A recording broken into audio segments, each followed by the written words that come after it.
तो यहाँ पर एक इम्पॉर्टेंट बातें समझ लेनी है कि यहाँ इसको लेकर काफ़ी कन्फ्यूजन होता है लोगों के अंदर।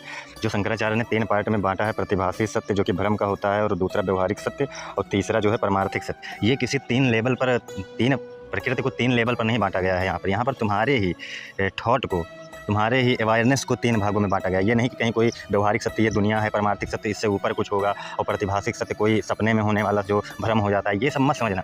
ये सब तुम्हारे ही मन के अलग अलग स्थितियाँ हैं, मतलब तुम किस किस लेवल पर हो, वो उस लेवल पर बाँटा गया है ये तीनों। तो प्रतिभासिक सत्य पहले क्या है, जो कि भ्रम का होता है। जैसे अंधेरे में तुम ही अगर रस्सी को सांप समझ लो, या सपने में कोई घटना देखना, तो ये एक भ्रम का होता है, क्योंकि तुमने रस्सी को सांप समझ लिया, या तुमने कोई स्वप्न देखा, तो वो जो है रियल नहीं है, क्योंकि वो जब क्लियरिटी आएगी तो तुम्हें पता चलेगा ये तो वो था ही नहीं जो मैंने सोचा। तो ये प्रतिभासी सत्य होता है। इसी शरीर के लेवल पर ये तीनों सत्य हैं, ना कि कोई अपर या लोअर। अब हर बात हमेशा जब व्यवहारिक सत्य की आती है, लोग कहते हैं ये व्यवहारिक सत्य में ये होता है, परमार्थिक में ये नहीं होता। तो व्यवहारिक सत्य समझना बहुत जरूरी है। व्यवहारिक सत्य का मतलब क्या है, जहाँ तुम्हारे मैं कर्ता की भावना है वही व्यवहारिक सत्य समझ लो। जहाँ तुम्हें अटैचमेंट है वही समझ लो व्यवहारिक सत्य है।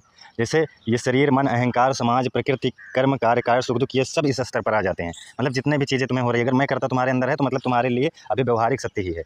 परमार्थिक सत्य सिर्फ अवेयरनेस होता है। ये तीनों कहीं बियॉन्ड नहीं है एक दूसरे के, तुम्हारे ही मन के अलग अलग हैं। अगर तुम्हारे अंदर मैं कर्ता की भावना है, तुम सोच रहे हो मैं करता हूँ, मैं भोगता हूँ, ये समाज, प्रकृति, सुख दुख का तुम अनुभव कर रहे हो, तो तुम समझ लो व्यवहारिक सत्य है, वही व्यवहारिक सत्य है। ये नहीं कि अब परमार्थिक सत्य तुम समझो इससे परे कोई होगा। तुम अगर उसी विचारों के अवायर हो जाओ, दृष्टा हो जाओ, देख सको कि सब प्रकृति की कंटिन्यूटी बस खुद ही आ रहे हैं, तो वही क्या हो जाता है, परमार्थिक सत्य। वो कोई अलग सत्य कहीं नहीं बैठा है कि तुमको इस धरती से बाहर जाना पड़ेगा परमार्थिक सत्य के लिए। जैसे बहुत से लोगों से सुनते होगे कि व्यवहारिक सत्य में ये होता है, परमार्थिक में सब एक हो जाता है। तो परमार्थिक में सब एक क्यों हो जाता है, क्योंकि तुम जान जाते हो, अवायर हो जाते हो कि सब प्रकृति की कंटिन्यूटी है, कार्य कारण नियम है सब, और मैं तो बस अवायर हो जाऊँ, मैं दृष्टा हो जाऊँ, तो वो क्या है, उसी को फिर ब्रह्म कह दिया जाता है कि वही ब्रह्म सत्य है, वही अवायरनेस सत्य है। कोई मतलब द्वैत नहीं, सब कुछ अद्वैत है।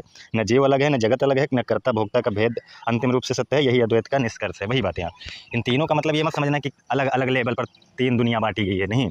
तुम्हारे ही मन के अलग अलग स्थितियों के हिसाब से ये चीज़ें बांटी गई हैं। मैं कर्ता तुम में है, अहंकार है तुम में, तो समझ लो तुम व्यवहारिक सत्य में हो, और नहीं तो ये सभी नहीं है तो परमार्थिक सत्य में हो। अगर जहाँ भ्रम है तुम्हें किसी चीज़ का लेकर, तो उसी को ही प्रतिभासी सत्य कहा जाता है। तो इस पर ध्यान देना। धन्यवाद।